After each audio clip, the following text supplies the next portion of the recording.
Hello friends, welcome to my YouTube channel. Today we will discuss about the diagram of lungs.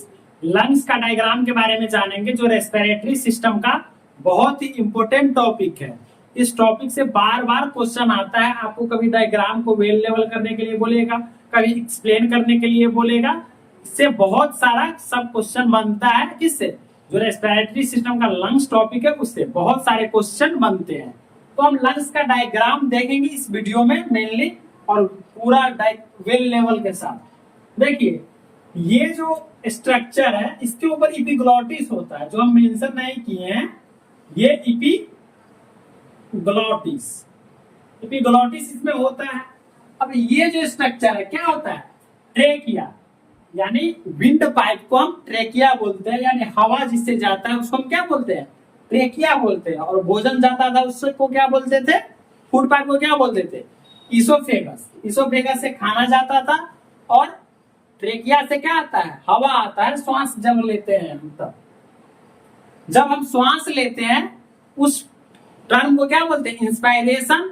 और जब हम छोड़ते हैं उसको एक्सपायरेशन, यानी हम ऑक्सीजन लेते हैं और कार्बन डाइऑक्साइड छोड़ते हैं।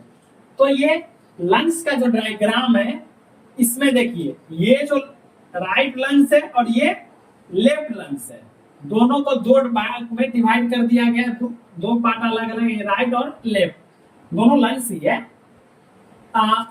ये सबसे जो राइट लंग्स है उसको तीन पार्ट में डिवाइड किया गया। जो राइट लंग्स है उसको कितने पार्ट में डिवाइड किया गया? तीन, और दो फीसर इसमें होते हैं, यानी दो फीसर से तीन पार्ट में डिवाइड किया गया है। एक तो होता है ऑब्लिक फीसर, जो ये होता है यहां से जो यहाँ जो होता है ये ऑब्लिक फीसर होता है, और ये हॉरिजॉन्टल फीसर होता है। हॉरिजॉन्टल फीसर लंग्स को डिवाइड किस में करता है? राइट सुपेरियर लोब और राइट मिडिल लोब में। और ये ऑब्लिक फीसर करता है मिडिल लोब और राइट इंफेरियर लोब में डिवाइड करता है, दो पार्ट में। अब ये दोनों स्ट्रक्चर है, ये जो स्ट्रक्चर है क्या है? Left and right primary bronchus, यानी इसको हम ब्रोंकस बोलते हैं। ये जो इतना जो स्ट्रक्चर है इसको हम ब्रोंकस बोलते हैं। और ये जो स्ट्रक्चर होता है इसको हम जो ब्रोंक्यूल्स होता है वो ब्रोंक्यूल्स बोलते हैं। अब ये ऊपर ये थोड़ा सर्कुलर हो गया, ये थोड़ा ऐसे होता है, त्रिकोण टाइप का होता है, इसको हम बोलते हैं अपेक्स। ये अपेक्स स्ट्रक्चर होता है।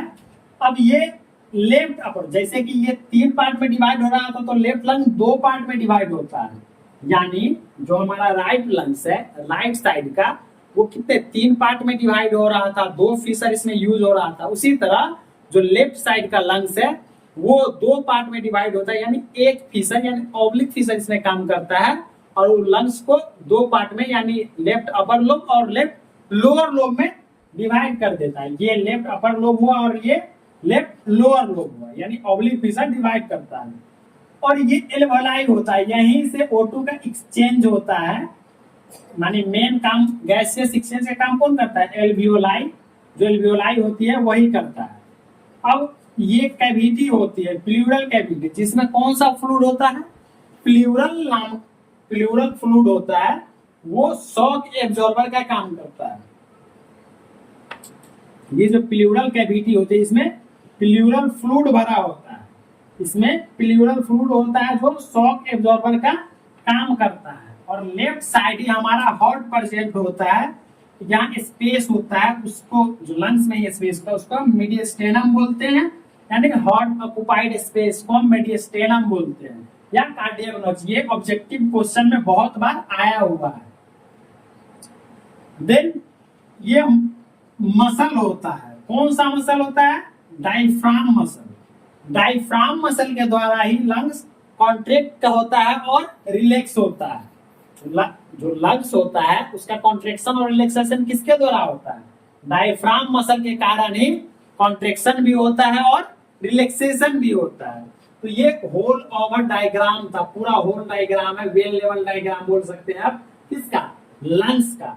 अगर एग्जाम में बोलता है वेल लेवल डायग्राम एक्सप्लेन करने के लिए तो आप डायग्राम बनाइएगा और उसका पूरा नाम मेंशन कीजिएगा। तो ये हमारा लंग्स का वेल लेवल डायग्राम था।